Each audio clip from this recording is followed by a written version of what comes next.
महसूल विभागासंबंधित नायब तहसीलदार ते मंत्री या स्तरावरील अपिलांना 90 दिवसांच्या आत निकाली काढण्यासाठी याचं वेळापत्रक पुढील अधिवेशनापर्यंत निश्चित करण्यात येईल आणि ही अपिलं लवकरात लवकर निकाली काढण्यात येतील असं महसूल मंत्री चंद्रशेखर बावनकुळे यांनी आज विधानसभेत सांगितलं।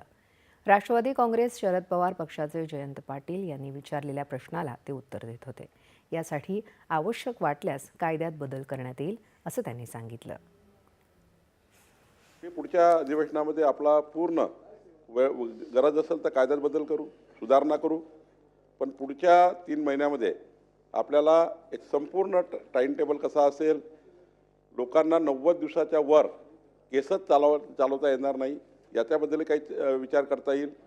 पण आपल्याला मी आश्वस्त करतो की येणाऱ्या पुढच्या अधिवेशनापर्यंत ज्या काही केसेस आपल्या प्रलंबित आहे त्या प्रलंबित केसेस 3 महिन्याच्या आतच निकाली काढाव्यात। याकरता जे काही आपल्याला निर्णय करता येईल ते आपण करू।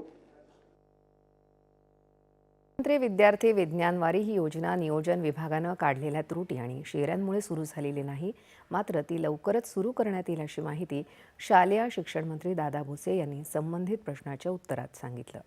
या योजनेअंतर्गत तालुका विज्ञान प्रदर्शनात प्रावीण्य दाखवणाऱ्या विद्यार्थ्यांना विभागीय स्तरावरील विज्ञान केंद्रात, जिल्हा स्तरावरील विद्यार्थ्यांना इस्रोमध्ये आणि राज्य स्तरावर विद्यार्थ्यांना थेट नासामध्ये नेण्याची ही योजना आहे अशी माहिती देखील मंत्री दादा भुसे यांनी यावेळी दिली। विधानसभेत आज नगरविकास, पाणी पुरवठा आणि गृहनिर्माण विभागाच्या वर्ष 2025-26च्या पुरवणी मागण्या मंजूर करण्यात आल्या। राज्यात सध्या 223 वाळू गटांचे लिलाव झाले असून त्यामध्ये